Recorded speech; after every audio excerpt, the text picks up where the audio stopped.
Bueno, buenas tardes a los amigos del canal. La clase de introducción al tema de estructuras metálicas fue remozada, por eso la di de baja y estoy volviendo a subirla. Algunos quizás la vieron, no vale la pena que lo repitan, y para quienes no la hayan visto, le hice algunos pequeños cambios.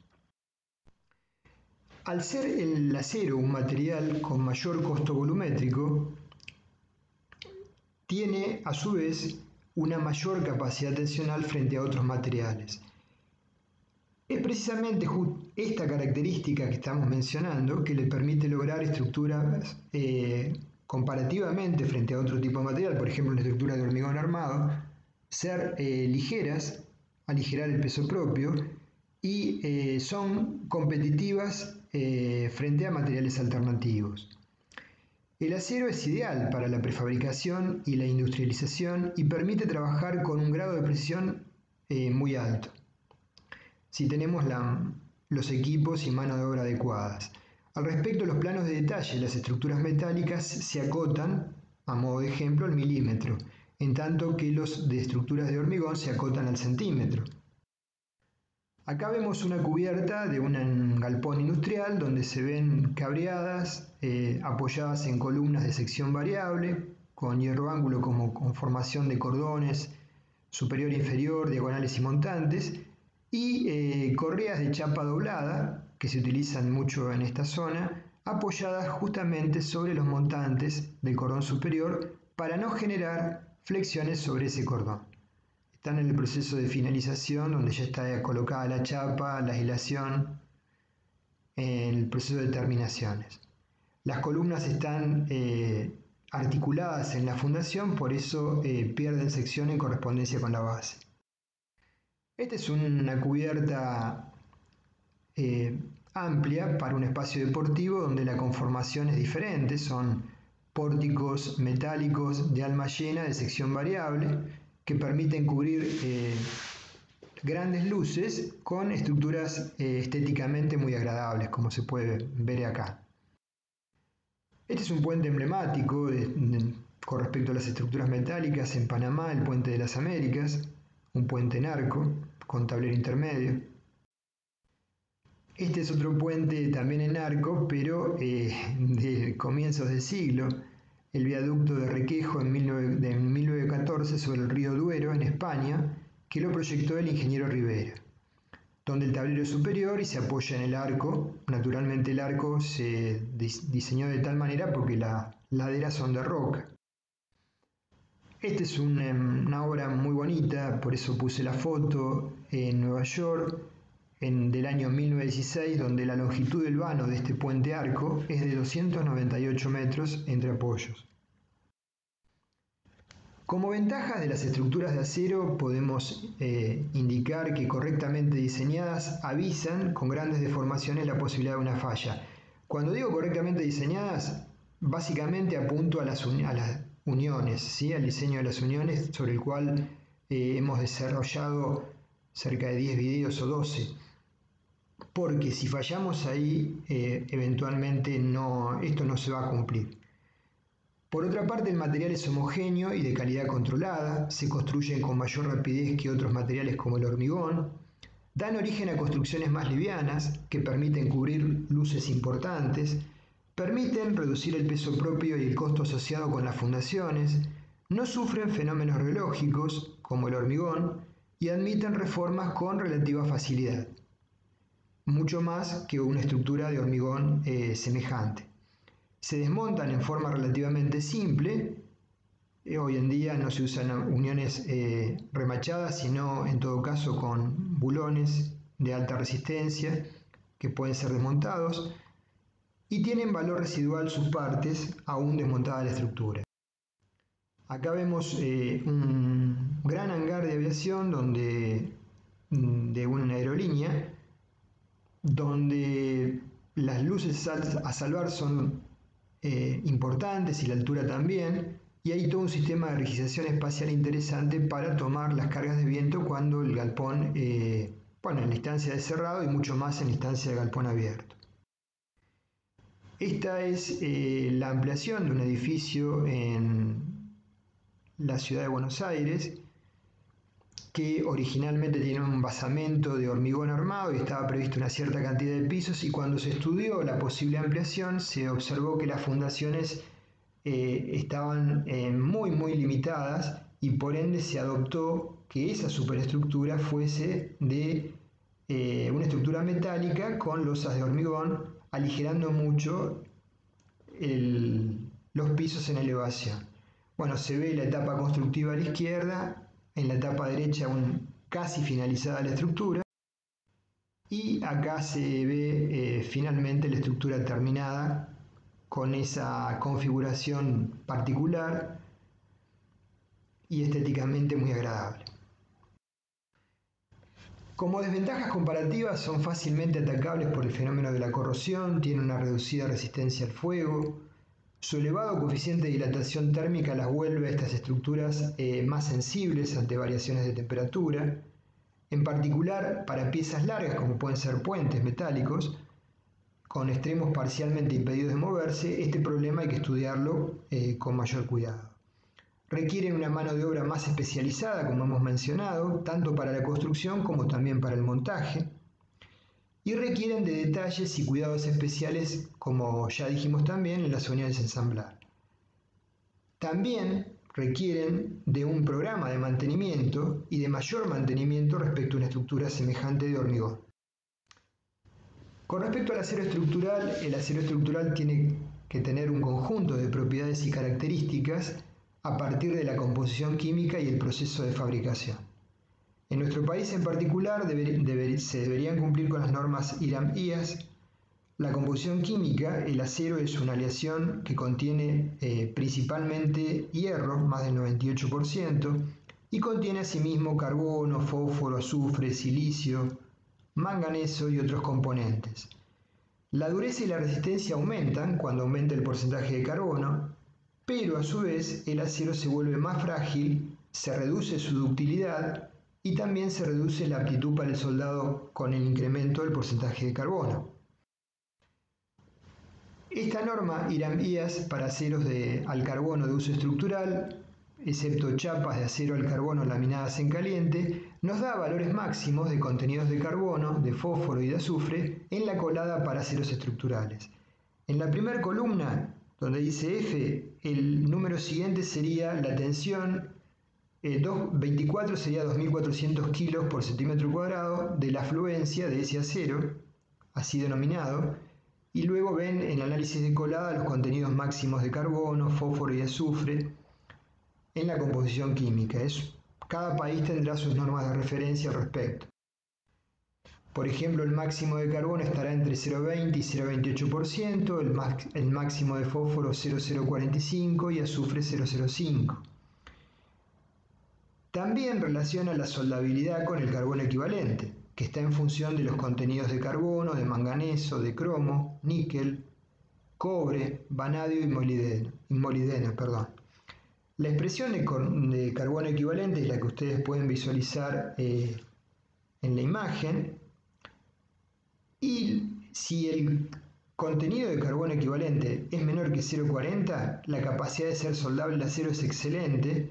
Entre 0,41 y 0,45 es buena, y para valores mayores es regular o pobre. A su vez hay otra normativa, IRAM-IAS, para chapas al acero al carbono laminadas en caliente para uso estructural, que da valores máximos algo diferentes a los anteriores. Esto es de una importancia relativa porque en cada país estarán establecidas las normas correspondientes, que seguramente no serán muy diferentes unas de otras, y los conceptos respecto al carbono equivalente son generales. Como aceros especiales hay aceros aliados que contienen vanadio, molibdeno y otros, y además cantidades mayores de manganeso, silicio y cobre que los aceros al carbono, por ejemplo el acero A514. También hay aceros de baja aleación y alta resistencia que contienen cantidades menores de aleación, tratados para obtener resistencias mucho mayores que la de acero al carbono, por ejemplo el acero A572 o A992, y también hay aceros inoxidables que contienen cromo, níquel y otras aleaciones para resistir oxidación. En cuanto a las propiedades mecánicas dependen fundamentalmente de la composición química, como hemos mencionado, de los procesos de laminado, fabricación y del tratamiento térmico de los aceros. De los distintos ensayos a realizar sobre el acero estructural, el ensayo de tracción es uno de los más relevantes y del cual podemos extraer parámetros importantes para el diseño. El ensayo más simple y frecuente es el de tracción axil con carga monotónica, del cual vamos a hablar ahora en unos minutos más. Para hacer ese ensayo tenemos que tener una probeta patrón, una probeta tipo, ¿sí? Tipo digo porque tiene que estar normalizada. Ahora vamos a justificar el por qué tiene que estar normalizada. En la imagen pueden ver una probeta tipo donde L0 es la longitud calibrada, que tiene que ver con el área de la probeta, por eso es una constante por la raíz de la sección interna a cero de la probeta, con cabezas ensanchadas donde se toma con los gatos y se aplica la tracción, la longitud inicial calibrada de L0, y para cada escalón de carga se van midiendo la longitud medida para ese nivel de cargas L. La deformación epsilon es L menos L0 sobre L0, y el valor de L0 está predefinido en función de la sección de la probeta para hacer probetas de diferentes diámetros comparables entre sí. Acá vemos un gráfico de tensiones y deformaciones unitarias típico, parcial, no está hasta el instante de la rotura, donde observamos que hay una relación entre tensiones y deformaciones lineal hasta un cierto valor que se llama límite de proporcionalidad, como el punto A. A partir de ese punto, la curva ya no es, la relación entre tensiones y deformaciones ya no es lineal, y cuando llegamos a un punto denominado A', que se define como el valor de fluencia, Fi, se genera un escalón en el cual se incrementan las deformaciones sin incrementar las cargas o las tensiones, un escalón bastante prolongado con respecto al valor epsilon i inicial, EST entre A' y B. A partir del punto B se vuelve a generar un incremento de tensiones con las deformaciones asociadas. Aproximadamente el límite de proporcionalidad es de 0,8 de la tensión de fluencia Fi. A partir del punto de inicio de la fluencia tenemos una zona de deformaciones crecientes con una carga aproximadamente constante. Se alcanzan, para que tengamos una idea de magnitud, deformaciones unitarias elevadas del orden de 1,5 a 2% o mayores. La deformación plástica es de 10 a 15 veces la deformación elástica. Acá en el gráfico de abajo está definido el rango de deformación elástica y el rango de deformación plástica. El punto superior de fluencia que aparece en los diagramas surge cuando uno hace un ensayo de carga rápida, y el punto inferior de fluencia surge cuando hace un ensayo de carga semejante pero lenta. Los valores que se establecen de fluencia mínimo en las normativas se refieren al punto superior de fluencia. Por encima del punto de fluencia, la respuesta del material es tanto elástica como plástica. Se produce a continuación el endurecimiento por deformación y se incrementan paulatinamente nuevamente las tensiones, como vemos a partir del punto A en el gráfico. A partir de un punto máximo de tensiones Fu, se produce una pérdida de la sección transversal de la probeta, que se denomina estricción, y continúa el alargamiento hasta la rotura física de la probeta, con deformaciones finales que van entre un 18 a un 25% según el tipo de acero. Ahora vamos a hablar un poco del tema del fenómeno de la estricción. Nosotros tenemos acá una probeta donde se visualiza la estricción en la zona cercana al centro de la misma y luego la falla dúctil en esa zona.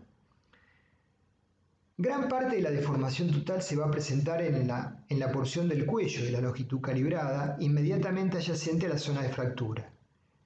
a no más de 1 pulgada, 2,54 centímetros de la zona de fractura.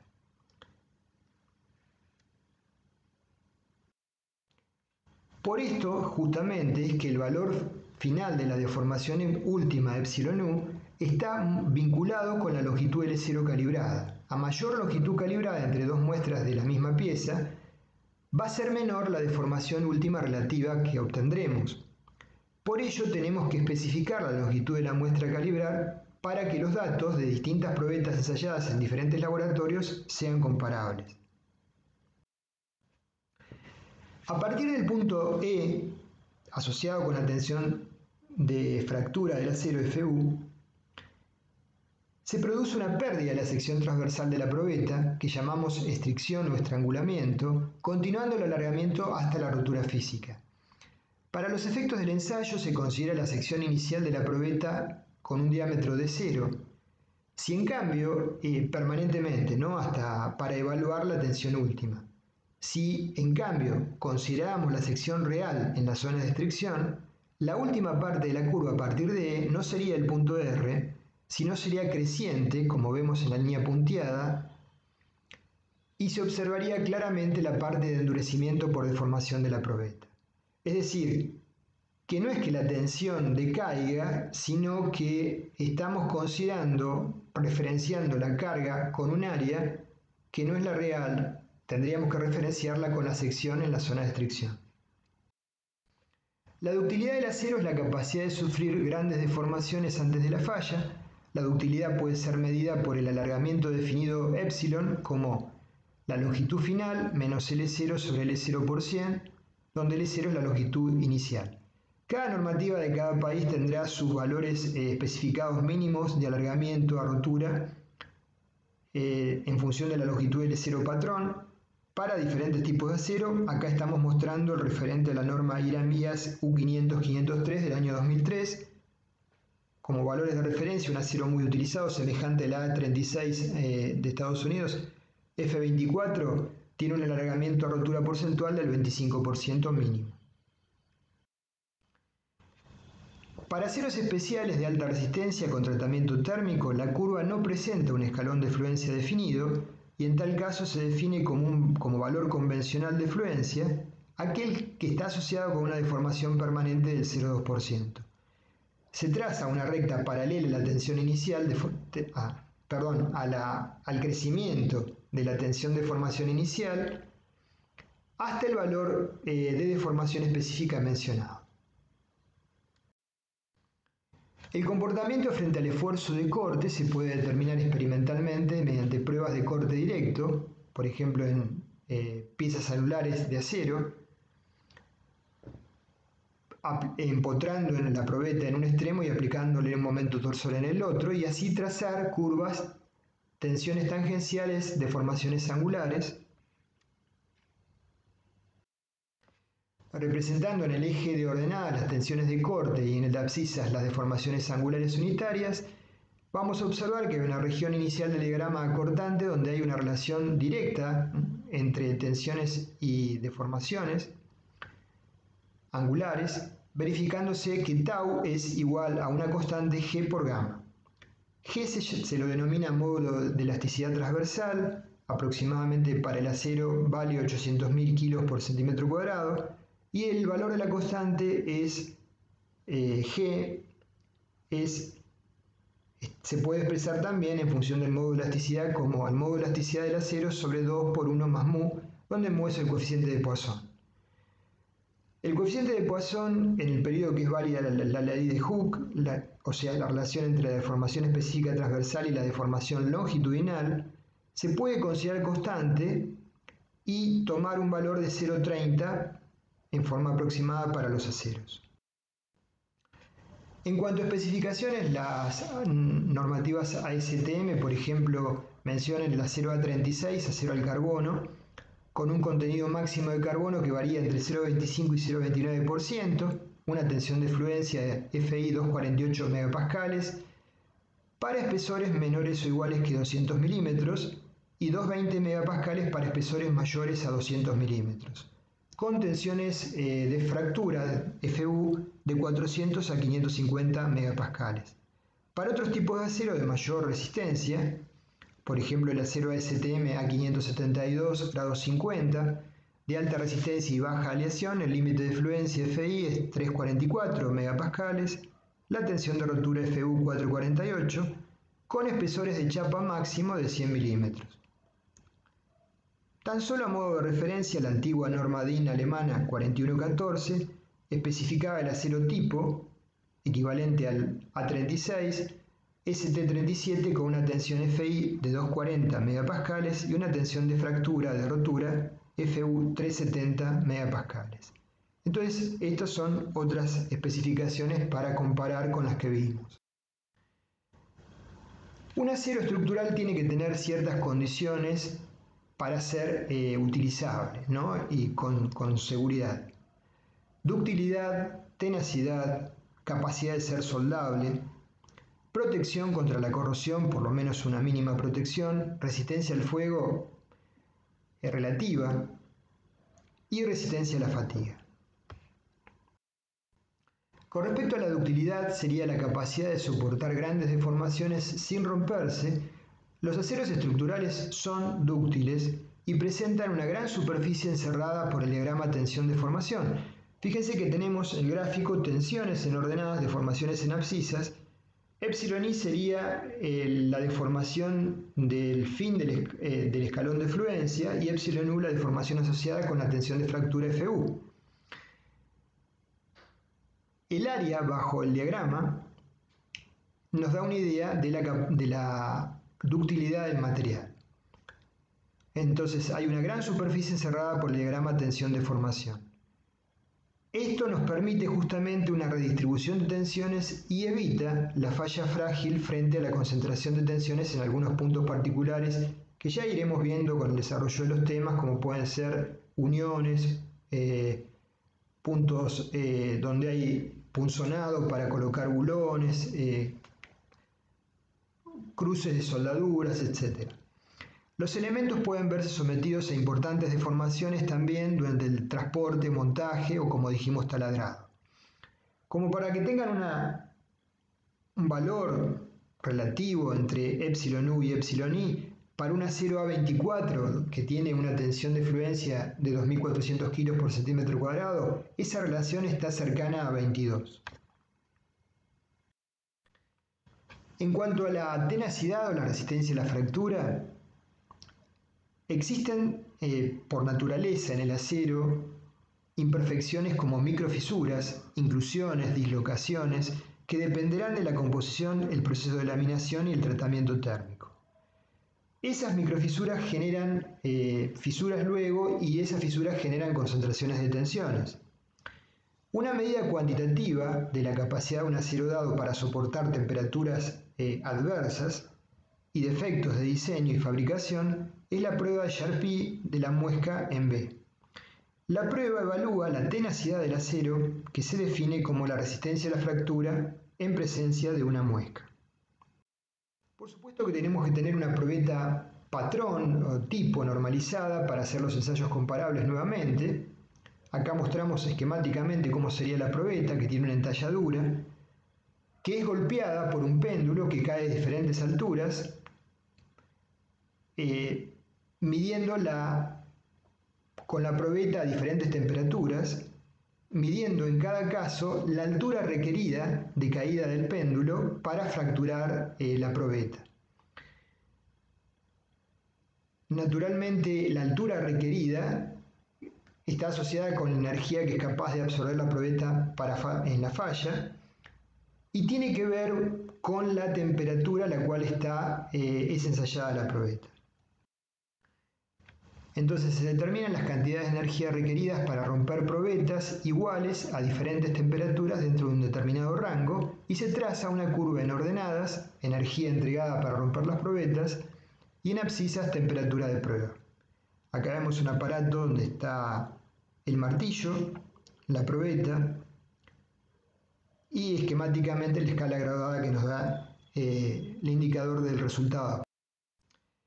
El valor de la energía entregada de 207 kilos por centímetro se acepta como una referencia para comparar aceros y la temperatura a la cual ocurre esto se denomina temperatura de transición. Desde el punto de vista de diseño, mientras más baja sea la temperatura de transición, mejor va a ser la calificación del acero para resistir la fractura frágil.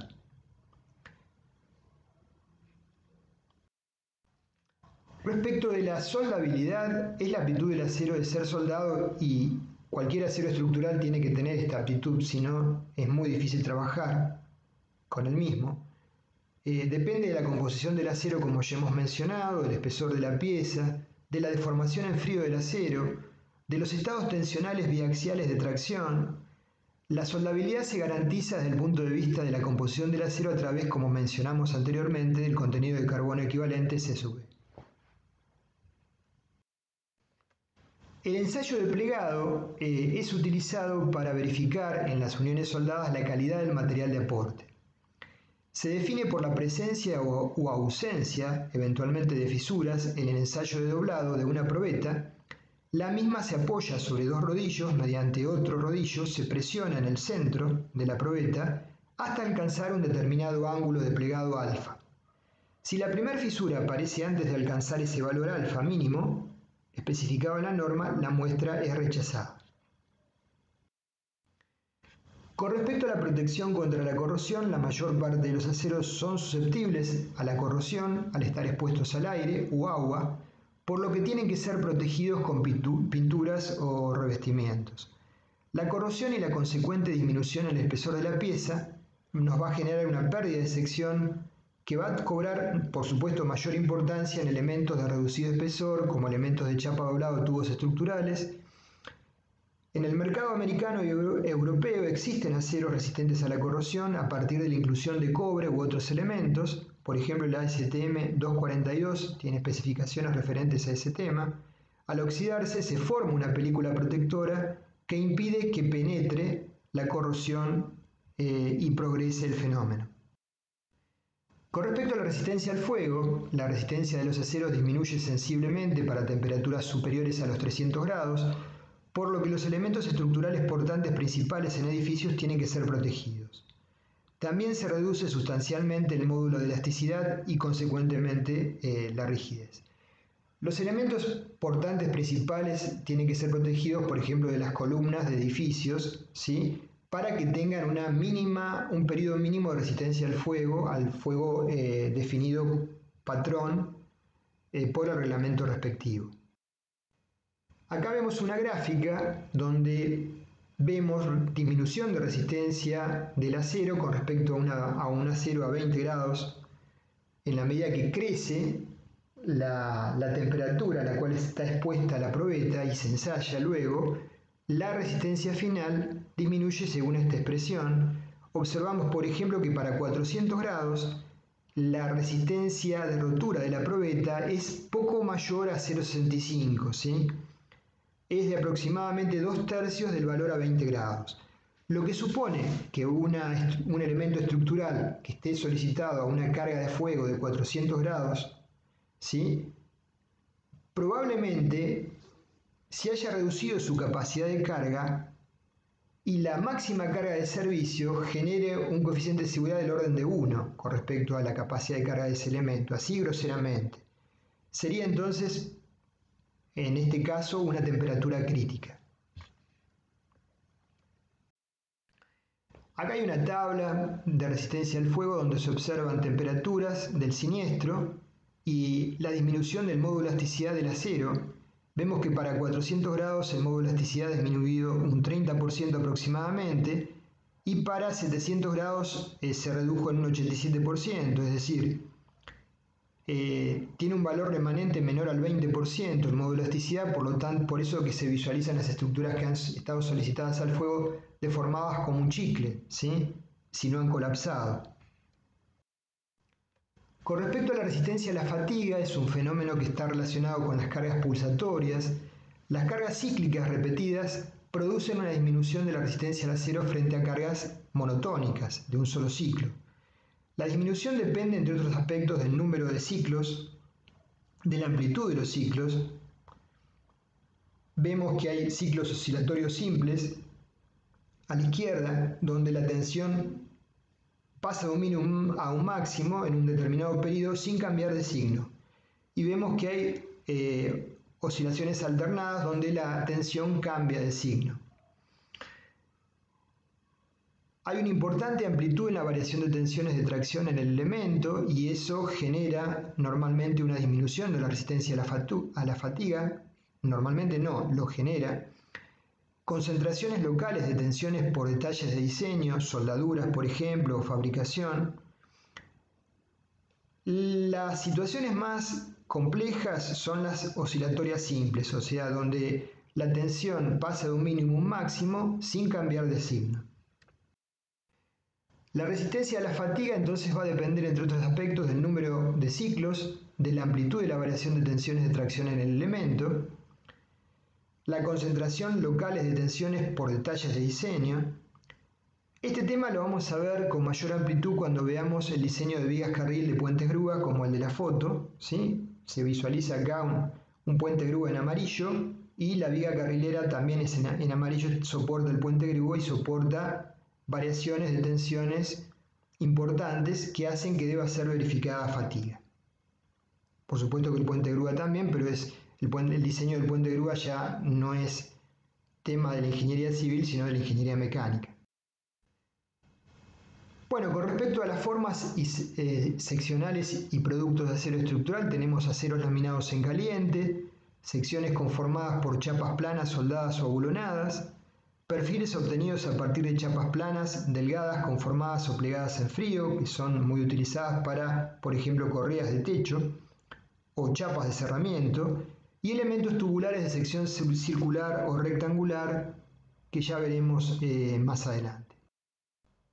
Tenemos perfiles normalizados en caliente, tipo IPN, IPE, H o perfiles UPN, perfiles L de alas iguales o desiguales, y planchuelas rectangulares o barras de hierro redondo laminados en caliente que se pueden utilizar eventualmente como elementos tensores para cruces de San Andrés, como veremos. Durante el proceso de laminado en caliente, como vemos, se va a través del pase de la pieza en caliente por rodillos, va conformándose la sección definitiva.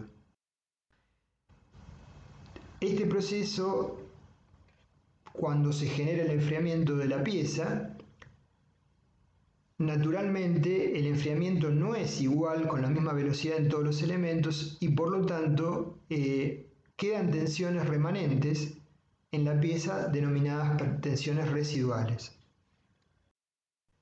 Estas tensiones residuales, cortada una sección, la sumatoria en la misma es nula, porque no hay cargas externas aplicadas, se supone.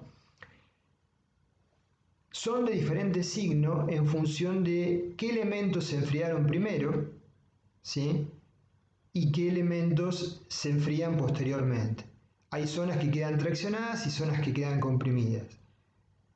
Las zonas que particularmente quedan comprimidas por estas tensiones residuales generan un problema cuando la pieza está solicitada a fuerzas de compresión, porque acentúan la tendencia a la inestabilidad o pandeo de la pieza. Eso ya lo vamos a estudiar cuando veamos el tema de pandeo para elementos simples o compuestos. Otro tipo de piezas, por ejemplo conformadas en frío, hay una diversidad de formas, como correas tipo C con labios regizadores, perfiles omega, las correas Z muy utilizadas en Centroamérica. En la foto vemos correas tipo C con labios rigizantes. También están los tubos estructurales, circulares, cuadrados, rectangulares, están normalizados, en cada país tiene sus respectivas definiciones y tablas asociadas. Acá vemos una tabla donde nos dan espesores en pulgadas, en milímetros y el peso equivalente por unidad de superficie de las chapas comerciales con la densidad del acero. Un octavo sería 3,20 milímetros, un cuarto 6,40 milímetros, un medio 12,70 milímetros, 7 octavos 22,20 milímetros, una pulgada 25,40 milímetros a modo de ejemplo.